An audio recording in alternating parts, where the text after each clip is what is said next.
Before we get started on the assignment, so as you get settled, one point that we've begun to make last time is that logic, or the study of reasoning generally from a philosophical perspective, is a normative rather than a descriptive project. And what that means is that philosophers are interested in, and logicians are interested in, questions of good and bad reasoning, as opposed, let's say, to rhetoricians. I didn't get a chance to talk about rhetoric last time, but rhetoric has, since the dawn of philosophy, been one of our opponents. So we philosophers have traditionally been very suspicious of rhetoric. This goes back to Socrates, who was very suspicious of a group of paid teachers. Yes, I'm a paid teacher. These paid teachers were called sophists.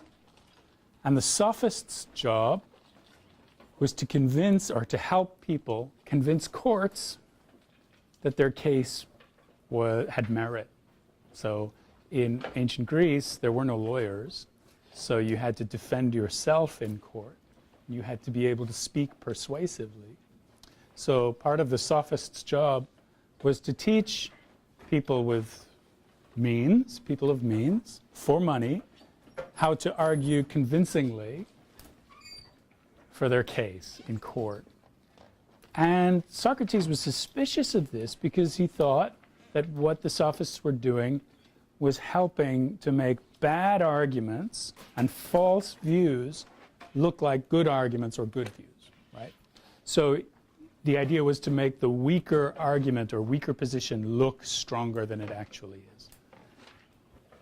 So Socrates and Plato were critical of this idea of basically using these techniques, these rhetorical techniques, we'd call them today, for example, advertising, or legal persuasion, persuasion in the legal context, using those to make the weaker argument look stronger and to put the truth on the back burner and to instead pursue winning over truth, right? So this has been something that philosophers have tried to resist since the early days, and we continue to try to resist this, and we continue to be committed to the norms of truth and good reasoning over just winning or just persuading people. So it's often the case that you can persuade people with really bad arguments. It's often, disappointingly, the case that bad arguments can be rhetorically far more persuasive than good arguments. Right? So we'll be looking at some of those further down in the course when we look at, for example, slippery slope arguments. Right? That's a classic case of a really bad, formally terrible argument that's rhetorically very powerful. You learn rhetoric in the university nowadays. You can learn, I guess you can take classes that are called rhetoric classes, right? These are classes where you specialize, or you learn the art of persuasion, how to persuade people of things. You learn this in marketing classes. You learn it when you go to law school, et cetera, how to make a strong case for your client, no matter who your client is, et cetera. That's not our goal here. That's not our goal. It shouldn't be probably anyone's goal. But the idea of, sorry, Joshua, you had your hand up. Did you say the goal is to win or not? Okay, it's certainly not our goal. It's not the goal of the philosopher to win for the sake of winning. So our goal is the pursuit of truth. The lawyer's goal is the goal of winning, no matter who his client is.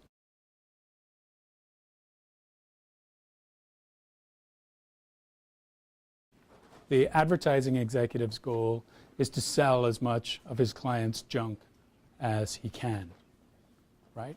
So those aren't goals directly related to the truth, right? So if you told the truth about breakfast cereal, you wouldn't sell that much breakfast cereal, right? So you have to create fantastic symbols. You have to create strange associations between, let's say, the breakfast cereal and athletic prowess. Right? So, like the image on the box, right, has to cultivate this new symbolic space where the breakfast cereal becomes a desired object.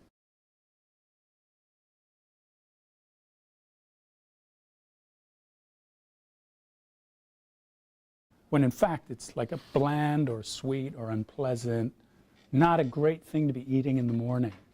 I guess Mr. Kellogg's original impulse was to create this very austere thing that would control sexual desires. So Kellogg's cornflakes were originally designed to calm down your libido, right? Now that wouldn't be a great selling point today, that, you know, that was the original purpose of cornflakes, was to calm your libido down, right? And to make you a better Christian, right? So that wouldn't work today, yeah? Probably didn't work then either. I don't know what the relationship between cereal and libido would be, probably none. But this was his idea, to have simple food, plain food, you know, that would sort of calm your passions.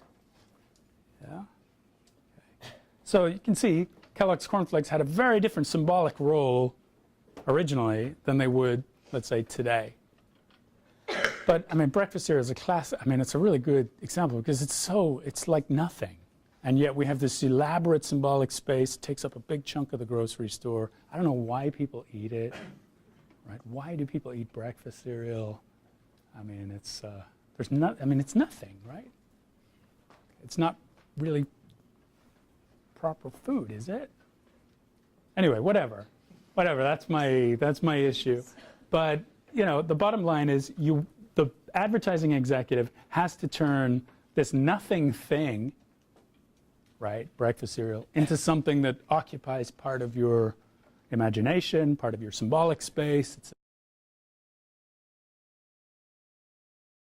etc. All these associations are created, childhood nostalgia, you know, cartoons, Wheaties box, etc., this huge space, right, which is all illusion, right? I mean, it's illusion. There's nothing to it.